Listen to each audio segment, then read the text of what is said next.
So there's the point mutation load just shown a different way.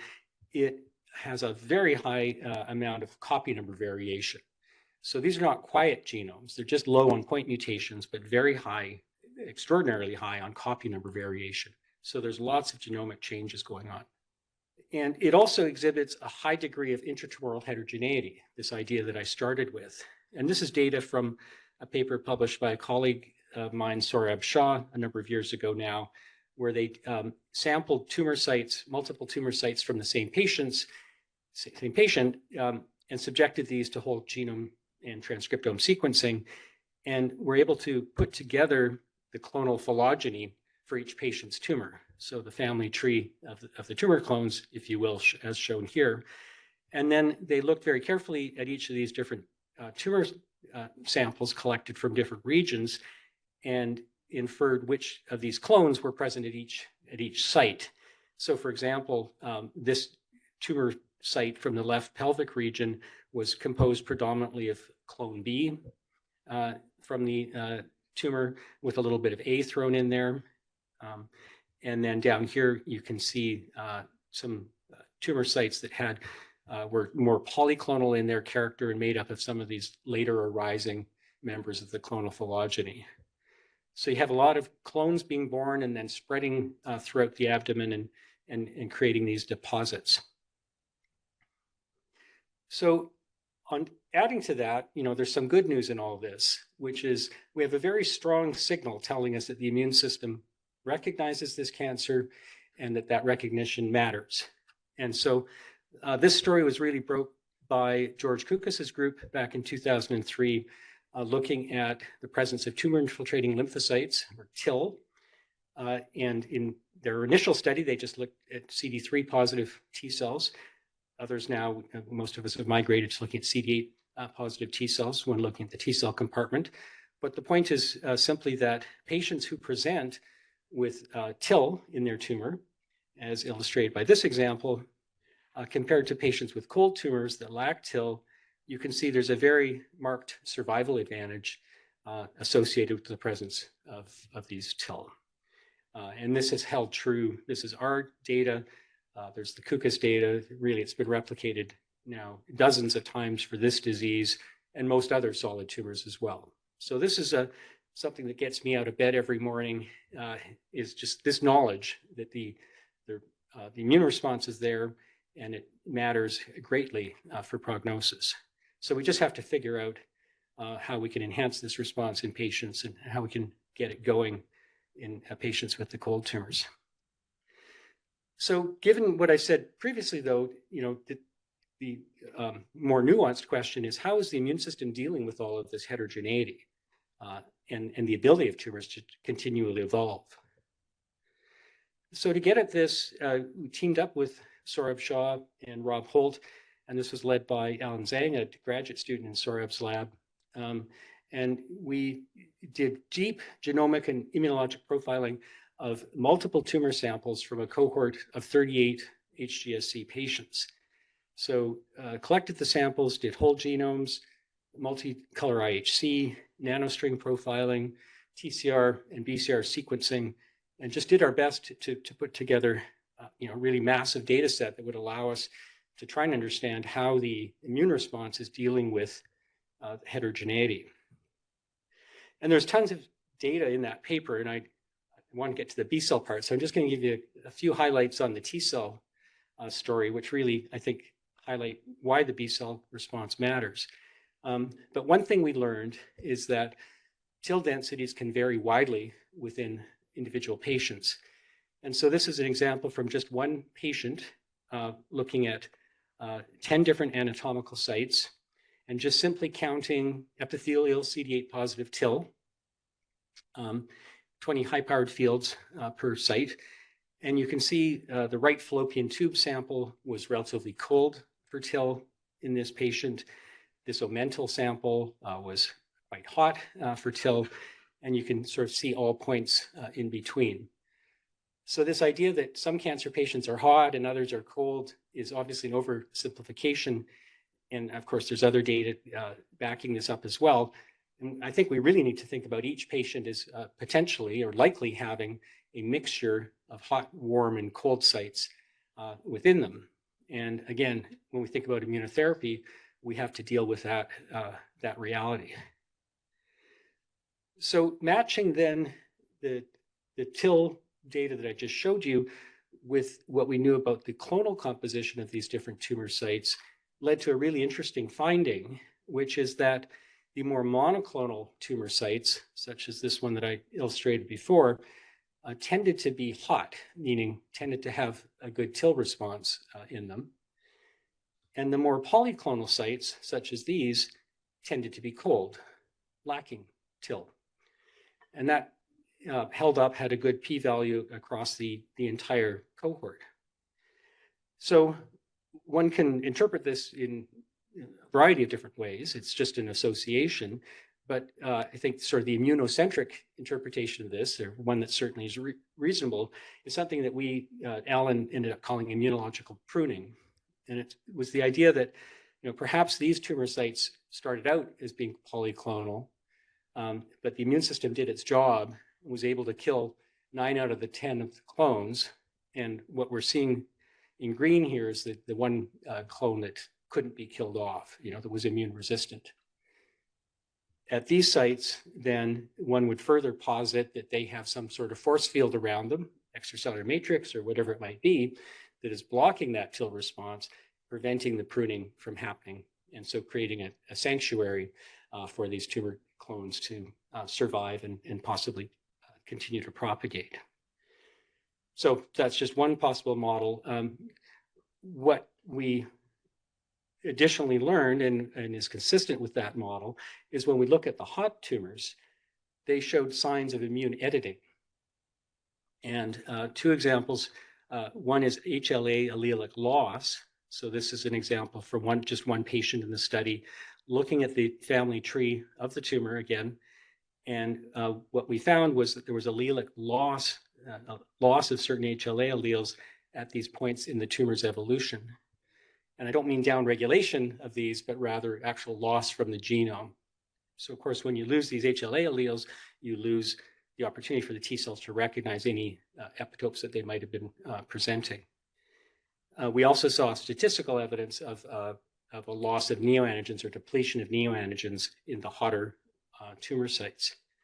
So this is really classic Darwinian selection, we think, or it's consistent with that view, that the hotter a tumor is, the more likely you're going to see the tumor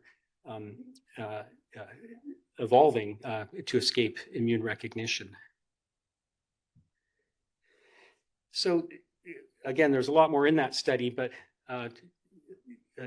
just to bring you to where I ended up thinking and feeling about all this after doing this deep dive, I think it leaves you with some pretty puzzling questions. So it's still absolutely true that TIL are prognostically favorable. TIL are good, no question about it. But when we look in these hot tumors, we see lots of evidence of immune evasion through antigen, MHC loss. Didn't have time to tell this story, but we see a loss of the tumor-active T cells over time. There's attrition. There's a lot of immune suppressive factors, of course, in hot tumors. In fact, the hotter they are, the more of these other suppressive mechanisms seem to be kicked up. A lot of TIL appear to be bystanders. In fact, we think only 5 or 10% of TIL actually recognize the tumor. The others appear to be bystanders that are drawn in there by the inflammatory milieu. And as I mentioned, there's a mixture of hot and cold sites within patients. So putting all this together, how do TIL promote patient survival? Well, one thing to do is to ask the TIL, try and get clues from them. And so this is a study we did where we went beyond just looking at CD8 positive T cells, but looking for markers on those cells that would tell us that they're antigen experienced. And work by others had highlighted CD39, PD1, CD103 as markers of the bona fide tumor reactive TIL, so as opposed to the bystanders. So we put together a multiplex IF panel with those markers in it and scored patient tumors and and looked at all combinations of these markers on the CD8 positive subset.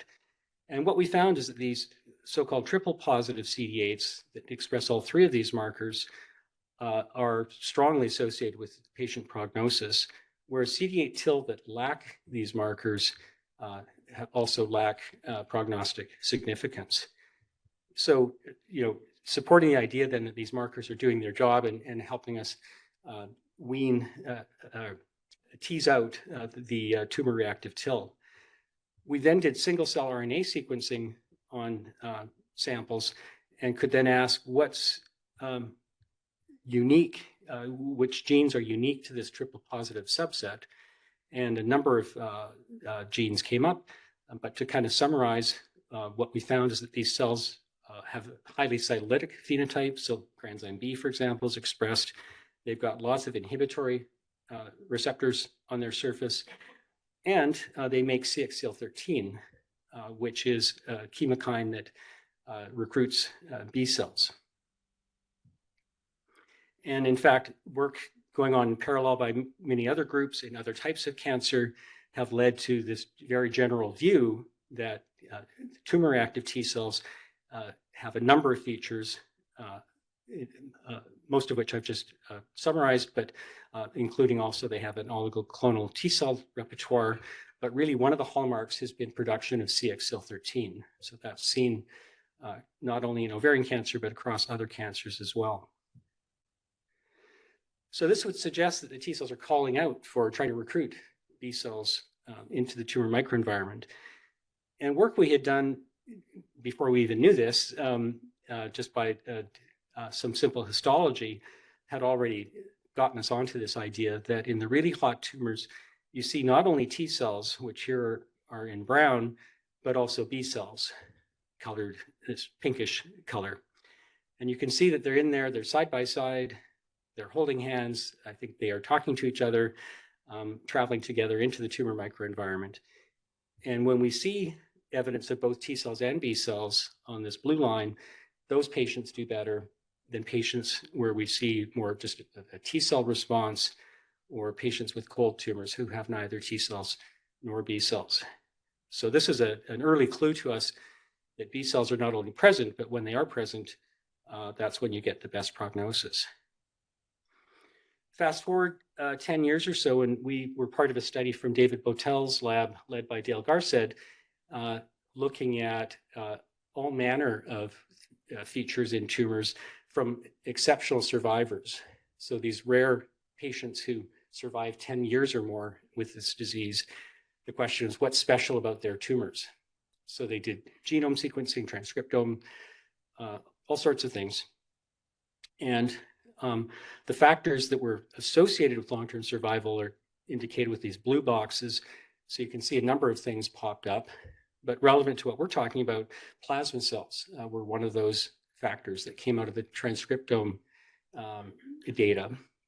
And in multivariate analysis, only 4 factors remained independently significant, and plasma cells were one of those 4, along with HRD type, which is a classic survival factor, proliferation of the tumor cells, and residual disease, which is a super classic factor that's been well known for many years. A third example we just published last year, and we're part of a very large international consortium funded by the US DoD to look at long-term survival in ovarian cancer patients and ask the same question: what is special about these long-term survivors? So our epidemiology team put together a very large cohort of roughly 400 in each group of long-term survivors versus medium-term versus short-term survivors, carefully curated to balance out all other factors, including the type of treatment they received, the country they're from, age, all that sort of thing. And we were sent all these tissue microarrays around the world, and our job was to stain them by multiplex IF to look at T cells, B cells, macrophages, PD-1, PD-L1 pathway.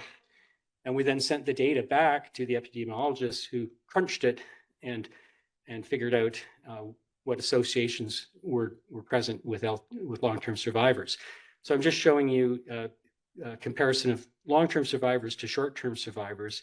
And you can see all the different cell phenotypes that we looked at, subsets, and most of them were associated with long-term survival, which didn't surprise us based on other data we'd had. And in fact, we chose these markers expecting them to be enriched in long-term survivors, most of them.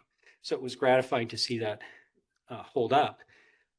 They then did a joint effects model to ask the question, which of these, of all these markers, which two are working together to really drive that prognostic signal? And what came out of that was the presence of intraepithelial CD8 T cells, which we already knew, plus intrastromal B cells.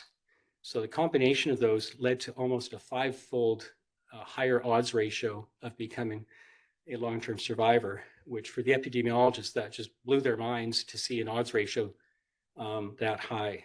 They're used to seeing 1 point something sort of numbers. I just want to make the point with this slide that TIL-B, as we call them, tumor-infiltrating B cells and plasma cells, this prognostic effect is seen in other types of cancer as well. So this is a review that we published a few years ago and looking at a bunch of different types of cancer in the TCGA. And where you see these red boxes, that means studies have shown that there's a favorable prognosis associated with either B cells or plasma cells. So there's still more data to be generated. You can see some cancers haven't been looked at yet, but the emerging view in the field is that TIL-B are good prognostically. So when I say TIL-B, again, just to be clear, I use that as an umbrella term for both B cells and plasma cells. They can be in the tumor epithelium. So you see these green cells here. Those are intraepithelial B cells. They can also be out in the stroma of the tumor. So here we see some plasma cells in red out in the stromal region. And then there's sort of a border region here where they can be found as well. So we want to go beyond, take a deeper look at between the B cells and plasma cells, which is more important, and what about their location, epithelial versus stromal, how important is that? And so we brought in yet another cohort. This is a very large pan-Canadian cohort from several provinces in Canada, 981 cases. And again, we did multiplex IF and looked at T cell markers, B cell markers, many of the same ones I've talked about already. And what we did differently this time is that we then clustered the data based on the TIL-B patterns that we saw. So we took a B cell centric view of the tumor microenvironment and did the clustering that way and came up with 4 different groups, which we call B cell defined microenvironments. That's just our own little bit of jargon that we use in the lab, but it's kind of stuck with us. And the groups are as follows. First of all, there are cold tumors that lack TIL-B entirely or mostly. The next group along are tumors that have plasma cells in the stroma. And then the third group has plasma cells in the stroma, and then in addition, B cells showing up in the stroma as well. And the fourth group, BME4, has B cells and plasma cells in both the stroma and the epithelium, so distributed throughout the tumor tissue. And you can see what's happening with the other cell types across these BMEs. So basically everything's going up. By the time you're in BME4, these are the hottest tumors also for T cells, for macrophages. So these guys all travel together, and it's not surprising that they all pile up in BME4 like this. But I think, what has really stood out to us is, if you ask what's the biggest change between BME3 and BME4 across all of these markers, it's really happening with the B cells, which are showing an over 6-fold increase, and the plasma cells, 11-fold increase between, again, BME3 and BME4. The T cells also increase, but not as dramatically. So there's a real inflection point that's being hit here by the TIL-B. When we look at survival, it's only the BME4 tumors that have a survival advantage. So there's something really important going on here when we see this pattern. So we, of course, want to understand what is going on, what are the mechanisms. And we wrote a review article on this a few years ago now. And these are the ideas we are still guiding our thinking, is that you can think about antibody-mediated effects, and you can think about cellular-mediated effects. On the antibody side, antibodies can have direct effects against their target antigen, like Herceptin against HER2/neu, for example, that kind of idea. They can also flag tumors for recognition by complement, phagocytosis by macrophages, ADCC by NKs, MACs, etc. So antibodies can do a lot of powerful things. On the cellular side, B cells can also serve as antigen-presenting cells to T cells. They get overshadowed by dendritic cells commonly, but they nonetheless can be very powerful APCs in certain circumstances. They also make cytokines and chemokines, which could recruit other immune cells to the tumor microenvironment and help set up aggregates and tertiary lymphoid structures and those sorts of things. So we'd like to understand which of these things are going on in tumors and which ones are most important and should be enhanced with immunotherapy. So to start approaching this, we've been using single-cell sequencing and including in it BCR, B-cell receptor sequencing, so that we get the antibody sequences from TIL-B. And we've done a study, it's just under review now, but looking at 7 TIL-B positive cases, all high-grade serous. And what we're finding is, if we just look at phenotypes of TIL-B, we see evidence for 3 different B-cell clusters and 5 different plasma cell clusters. And I'll say more about those in a minute. We look at isotype usage across the 7 patients. This is what we see. So IgG1 is the dominant isotype, especially in the plasma cell-rich tumors. In the B-cell rich tumors, we see more IgM coming in there and less IgG. And especially in the plasma cell-rich tumors, we can see these very rich phylogenies I've shown you the tumor cell phylogenies. These are the TIL-B phylogenies that we find in tumors. So the multiple members all descending from a single germline precursor, and with lots of evidence of clonal expansion as well. So in terms of the molecular clusters, I won't go through, spend too much time on this other to say, 5 different plasma cells, subtypes, one of which looks like plasmablasts, another we annotate as IgG positive PCs. There's interferon stimulated ISG negative and positive PC clusters. And there's what appear to be perhaps long-lived PCs expressing MCL1 and other genes associated with long-lived PCs. In terms of the B cells, we see a naive-like phenotype, a memory-like phenotype, and an activated phenotype. And all 3 of these have higher scores for antigen presentation gene modules relative to plasma cells. So at least supporting the idea that they could be serving as APCs. So we're now, next step then was to try and link the phenotype of the cells with their BCR sequences, and then ultimately get to antigen identification. So what this is showing is the different phenotypic clusters I've been talking about, and now linking those to the BCR clonal information. So if we just look at all BCRs, we see the different phenotypic clusters distributed this way. If we look at BCRs that are not clonally expanded, so singletons, for example, we see this distribution. And that turns out to be mostly B-cell clusters. So most of the non-expanded clones are B cells rather than plasma cells. And the vast majority then of clones that have undergone clonal expansion, either with a lineage here or without a lineage shown here, the majority of these are plasma cells. So put another way, the B cells don't seem to be undergoing a lot of clonal expansion. The plasma cells are where that is happening. So we then, and I'll say more about this in the next few slides here.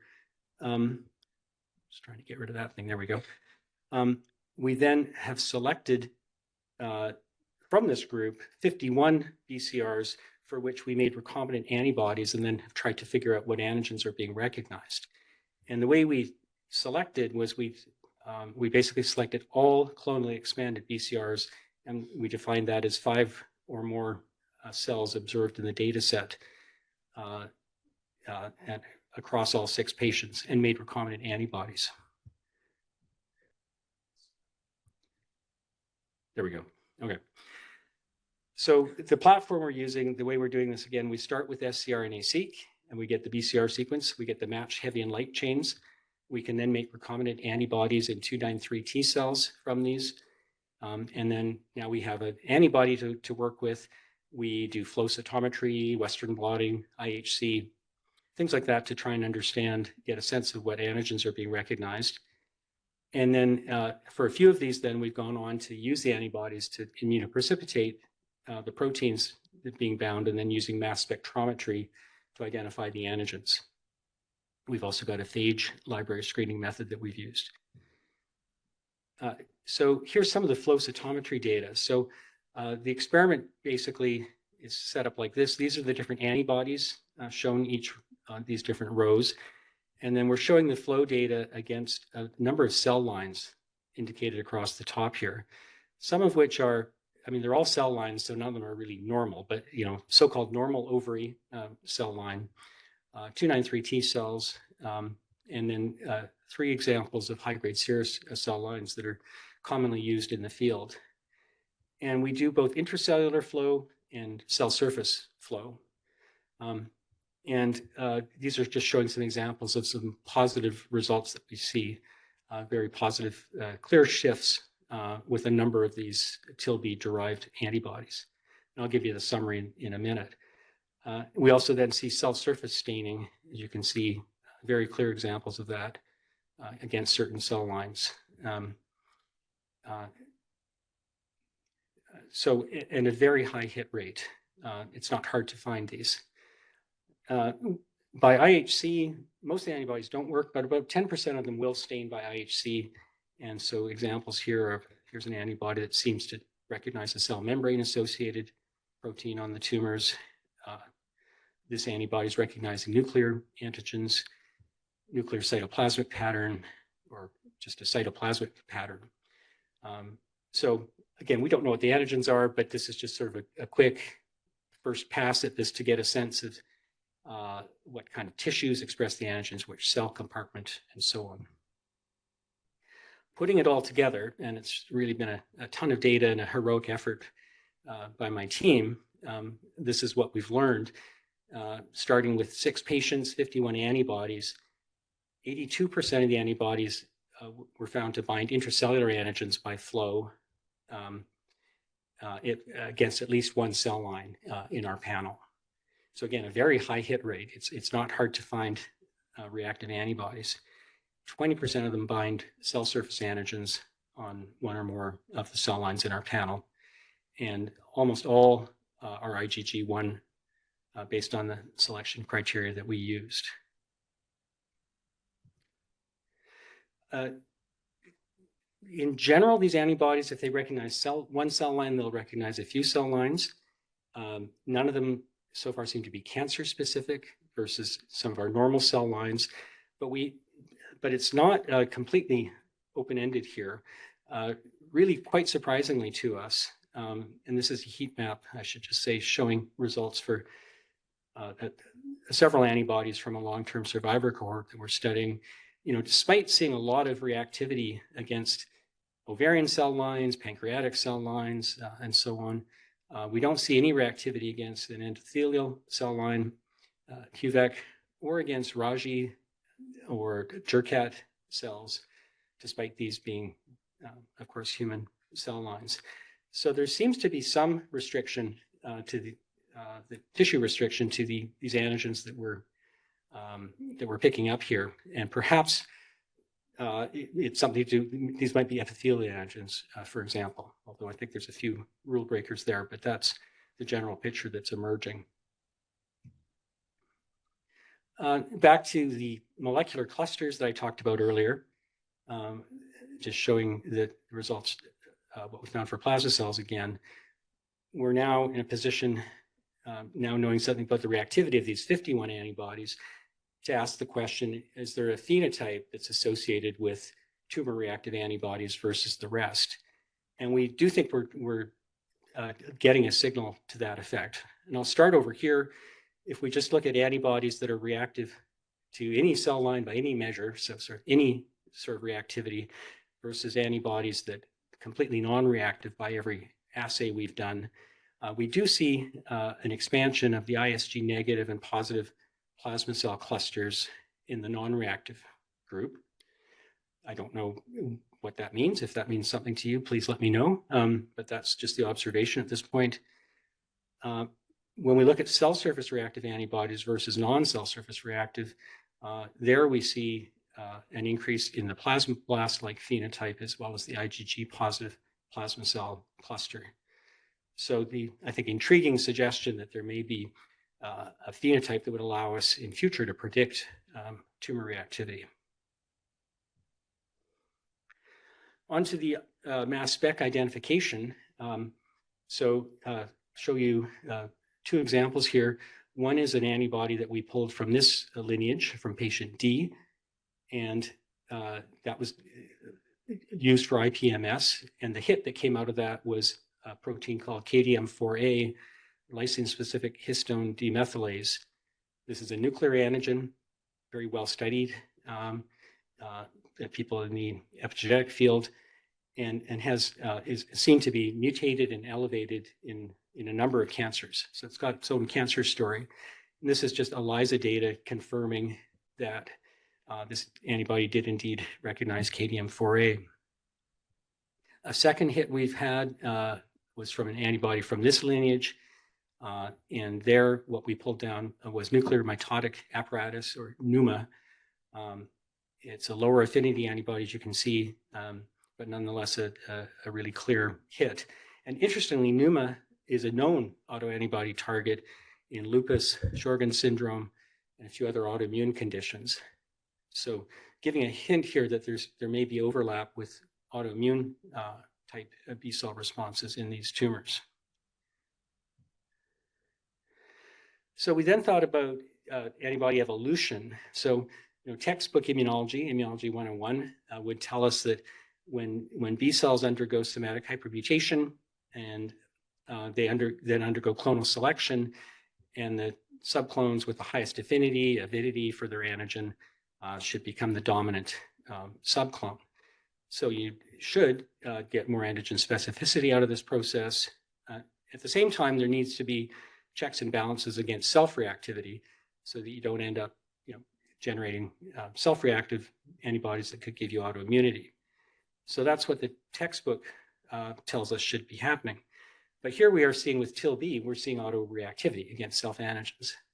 So the question is, are the TIL-B evolving toward self-reactivity? Are they trying to do this to be self-reactive? Or are they moving away from it?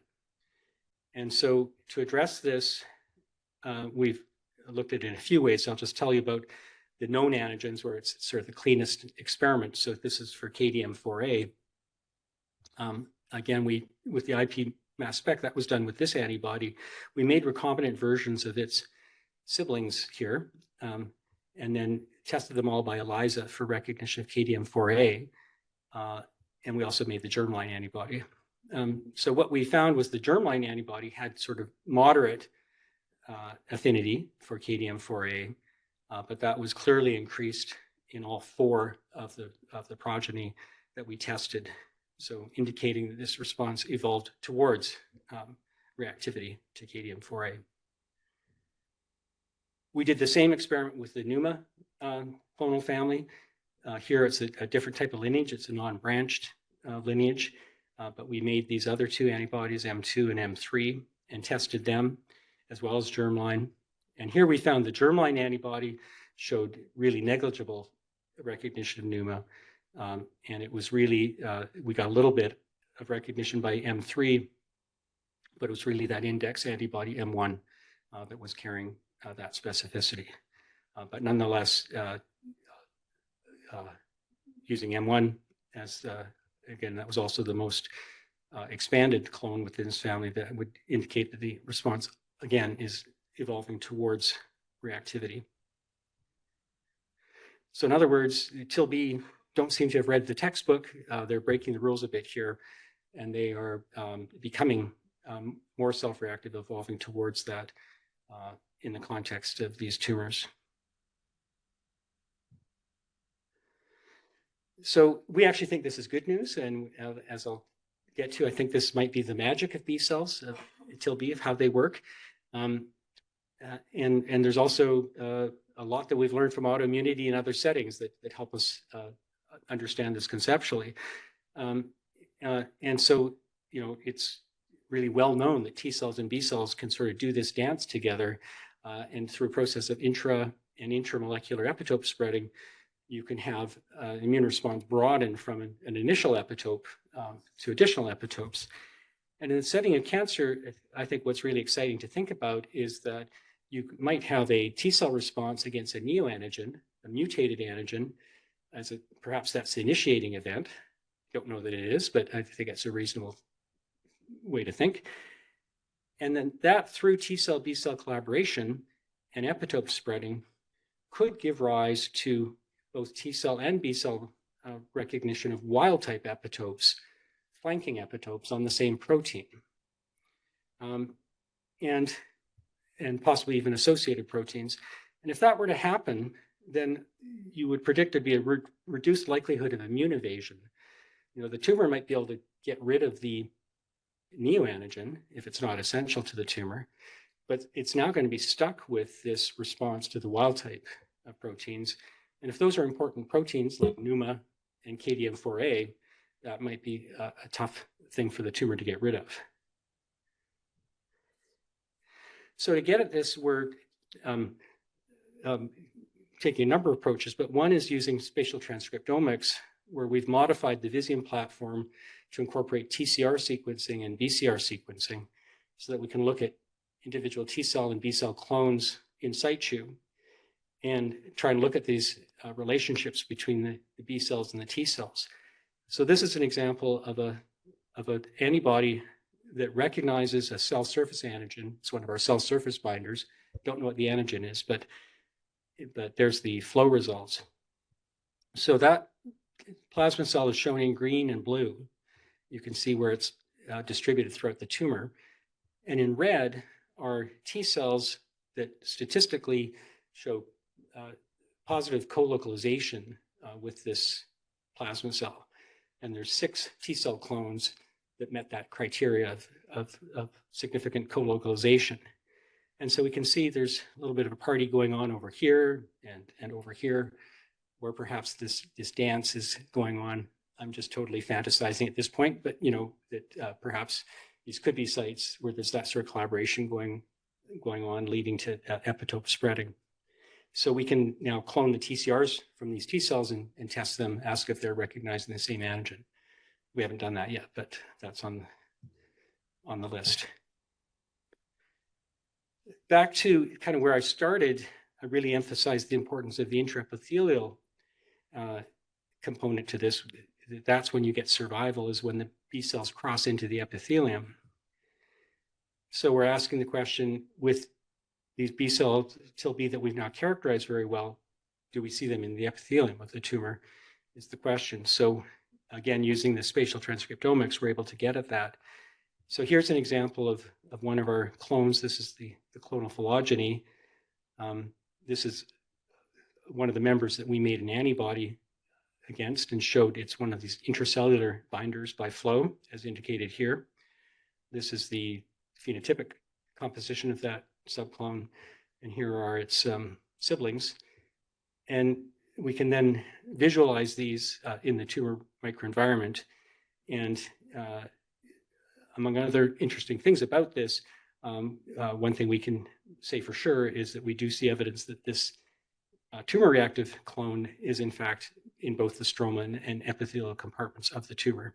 So it is fitting that BME4 sort of pattern that would be consistent with good prognosis. It turns out, though, this seems to be a common property of all the clones in the tumor. So even non-expanded clones are well distributed through the tumor epithelium and stroma, as are expanded clones without lineages and expanded clones with lineages. The impression we're getting is this is a well-mixed pot. You know, these TIL-B are well distributed throughout the tumor bed. We haven't found examples of any clones that are only found in stroma or only found in epithelium. So we're still kind of absorbing that information, but that's the observation. Another question then is, are these TIL-B making antibodies in the tumors? Showing that they express antibody transcripts, but do they make the protein? And so the way we're getting at this, and it's crude, but it's the best way we can do so far, is just by going back to IF.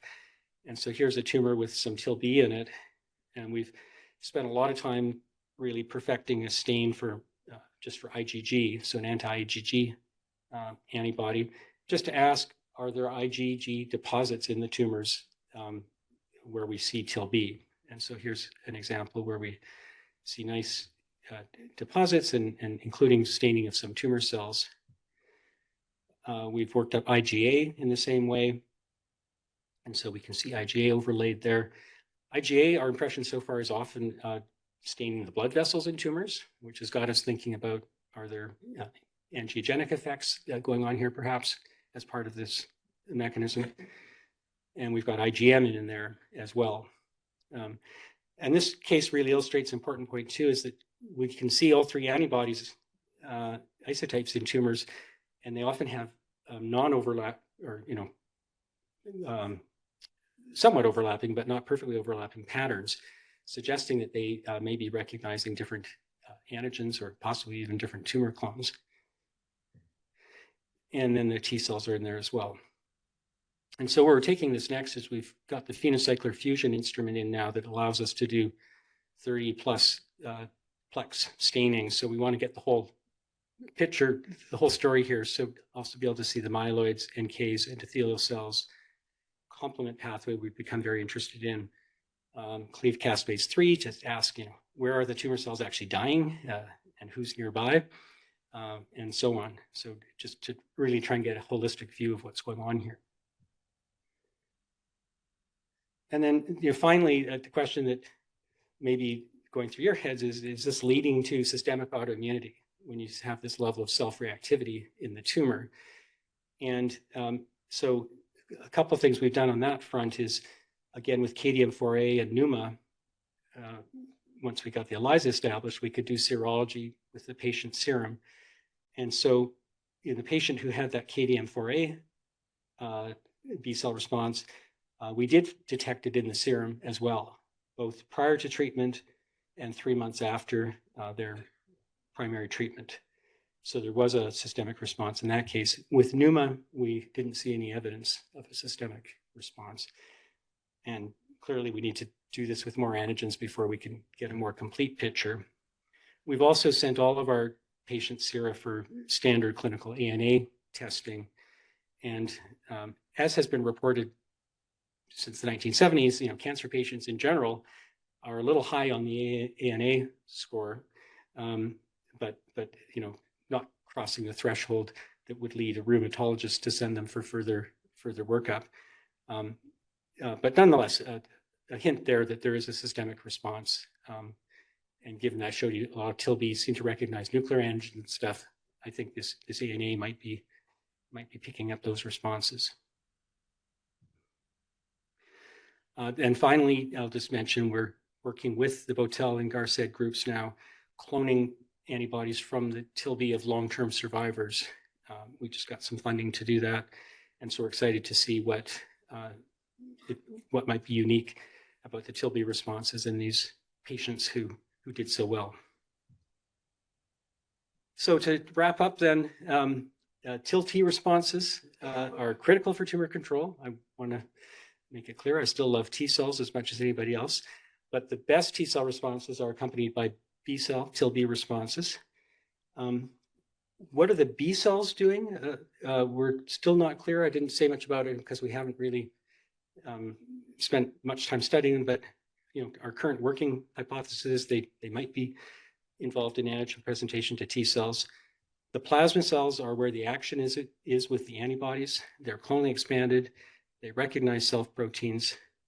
And I've told you about a couple of examples. And we think that this antibody self-reactivity might be the key to counteracting antigen loss and tumor heterogeneity. So this might be the magic of how the immune system controls tumor evolution. And we're currently looking at complement, ADCP, ADCC as potential effector mechanisms for these antibodies. Final slide is just thoughts on immunotherapy, how to leverage these kind of responses. And I won't go through this in detail other than to say, if we want safe, effective immunotherapies, we still have to be thinking about tumor-restricted or tumor-associated antigens. And I think we have to approach TIL-B with caution, given that, as I've shown you, a lot of them seem to be self-reactive. So strategies of just simply trying to create TLS in tumors without any directing antigen specificity, I think you're running a risk there of amplifying autoreactive TIL-B that could have sequelae that we don't want to have to deal with. So I think anything along these lines should be combined with vaccines or other approaches to direct the response towards the best antigens. And then we also think the antibodies themselves could have therapeutic value, especially the ones we're cloning for the long-term survivors. We'll be looking at them with that in mind. So I'll stop there and just thank my TIL-B team, as shown here. It's been a number of students and postdocs working on this over the years, and they've, I think, just done a fantastic job. And I really want to thank all the patients and families and caregivers that everything, I don't think there was a single mouse slide in here. This is all human data, and really appreciate them donating their samples and their data for these studies. Great, thanks.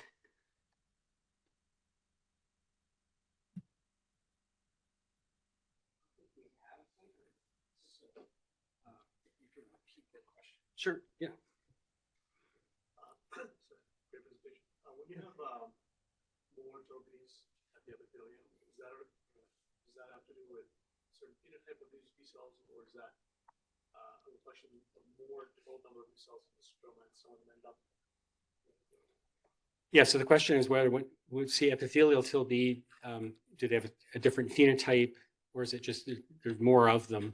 And it's really, they may have a different phenotype. With the Visium, we don't have single cell resolution, so we don't know exactly how the phenotype might differ. But for sure, it's associated with just more TIL-B in general. So there's more in the stroma, and maybe they're just being pushed by mass action into the epithelium. It's a possibility.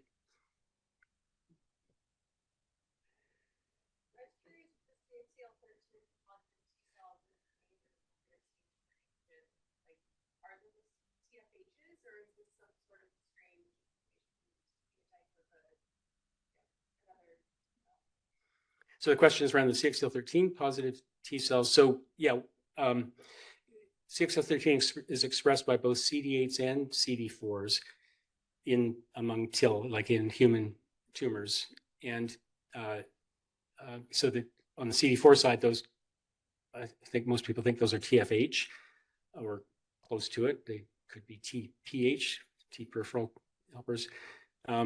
On the CD8 side, it's now, I think, just seen as part of an exhaustion program along there with PD1, CD39, et cetera. You get CXCL13 made. And so people at least don't talk about them as being CD8 positive TFHs, although I think it'd be reasonable to think of them that way.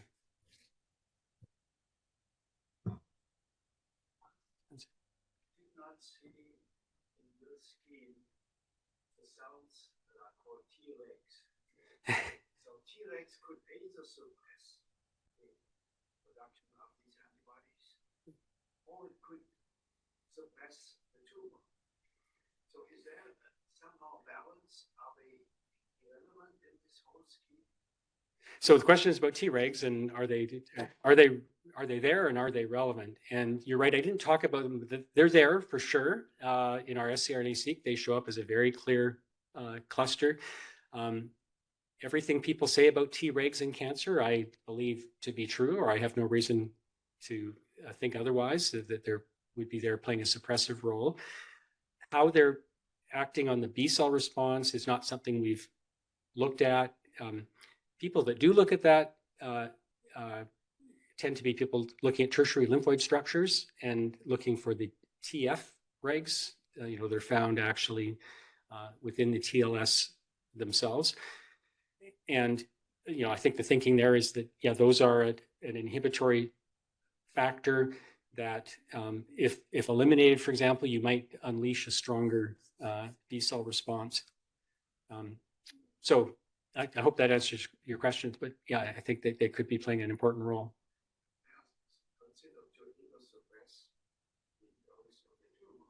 Yeah. Or they could also act on B cells that they are no longer producing. They are antibodies and autoimmunity. So I'm not sure what role they play here. Yeah, it's a great question. He's just pointing out that IPEX patients have autoantibodies, autoimmunity. So, yeah, thanks for the suggestion. We'll look at that because we could correlate. We could make those correlations. Yeah.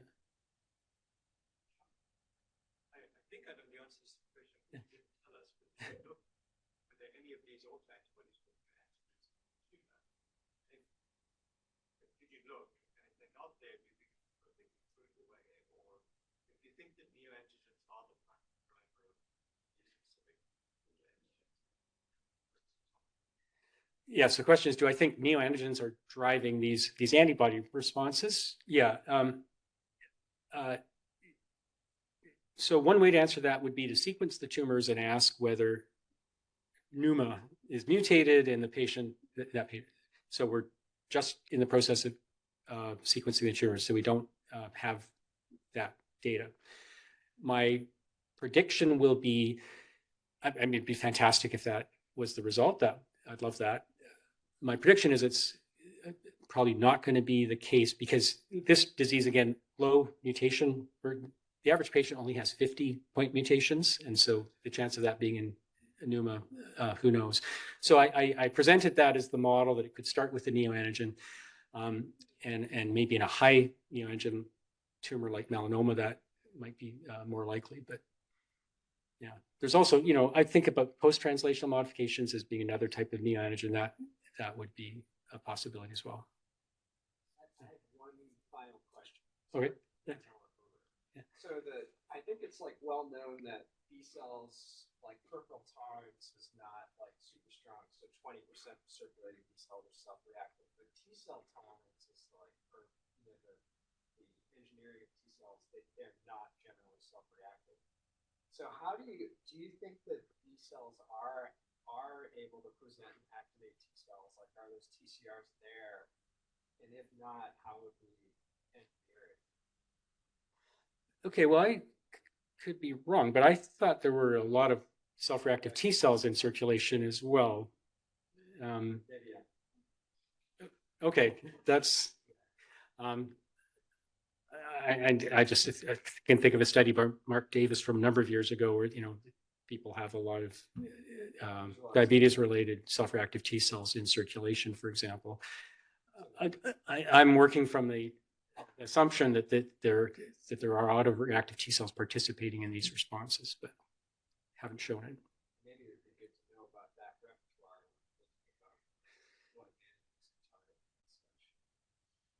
Yeah, absolutely. Yeah. And I'd say in the checkpoint field, cancer checkpoint therapy, there's a lot coming out of, of course, those drugs cause autoimmune-like symptoms, and there's I had a lot of literature now that a lot of these are self-reactive T cells that are involved, and certainly in melanoma, when you have T cells against tyrosinase, GP100, et cetera. So, yeah, that's another part of my thinking. Good. Okay. Well, thank you. Appreciate it.